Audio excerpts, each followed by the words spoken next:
Hello, you are listening to the OmniTalk Fast 5, brought to you in partnership with the A&M Consumer and Retail Group, Firework, SPS Commerce, and Sezzle.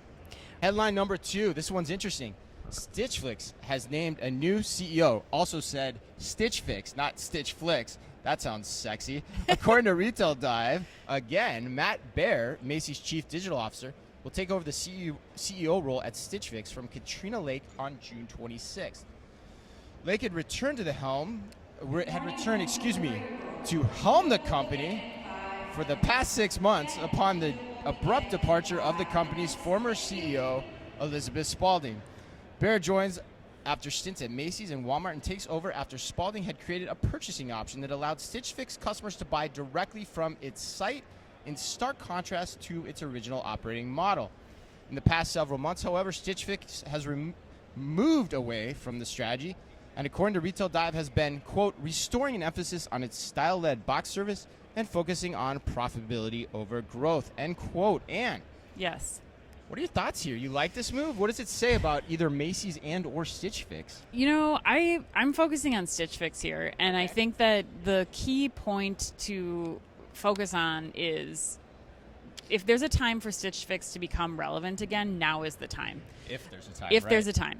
Big if. Yeah, right. But, I mean, I think you look at so many companies like reinstating return to work policies. A lot of people haven't been wearing, clothes. Right. They have a new wardrobe about going back to work. And so I think it's going to be interesting to kind of start to see, if like newly another clothing subscription service that's really taken off from the Urban Outfitters and Anthropologie team, if Stitch Fix can kind of use this time with this new CEO to reinvent itself to become relevant again. But I think that the key things here are going to be how they differentiate, how they do that. It's clearly not in selling the apparel like they thought, like they tried over the last few days. It's a marketplace. It's about figuring out the right mix of product and people, and I think like a partnership in this case might make sense for them to be doing. I actually even I would love if you could see Stitch Fix go and partner with somebody like a Farfetch, like who's taking like high end, some luxury goods and really kind of bringing that luxury consignment experience into a returnable, rewearable clothing experience to really kind of capture that niche, that especially that next generation customer that wants this quiet luxury experience but can't afford to get into that as an ownership stake. They can get into it as a rental stake. I think something like that could be really unique and inventive. I don't know that Macy's Chief Digital Officer is going to be the one to come up with some of these ideas, but I'm curious what your thoughts are. Yeah, I don't know.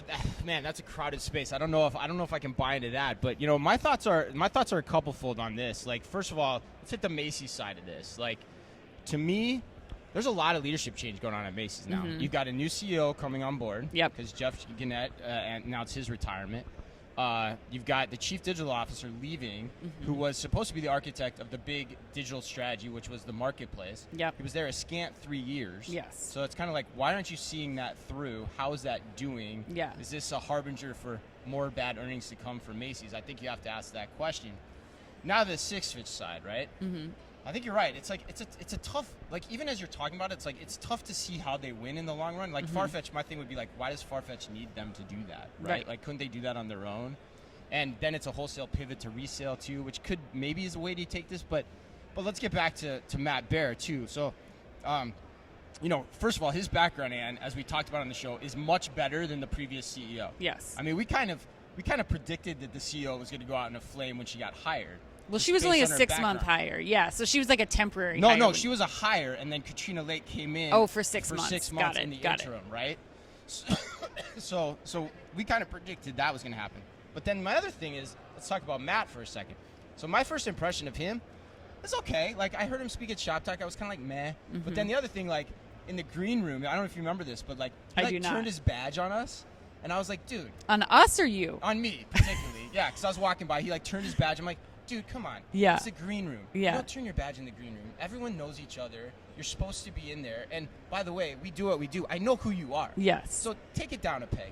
But, with that said, I talked to my friends at Macy's, my sources. They say he's a good guy. He's a smart guy. Yeah. Gets e-commerce really well. But to your point, is that going to be enough to transform Stitch Fix, which it seems like it may need ultimately at the end of the day. But I think he's probably a good guy to reset the table, get it going on its right footing again, given the old school business model that they originally started. Yeah. But so they'll get some better operations going, some more efficiency here. But so for that, I like it, but I still don't see the long run for Stitch Fix. I still think I question this hire a little bit because I still think you have a customer acquisition problem. Yeah. You have to get customers back, and Yep. you have to get the next generation of customer, and there's nothing unique about Stitch Fix that is doing that right now. So no matter how good the app is, no matter how good the digital experience is, like if you can't get customers to come back to the platform with something that differentiates you, like you're not going to survive. And so I think that, to me, I think is something we'll have to see how the digital and marketing teams are working together at Stitch Fix to really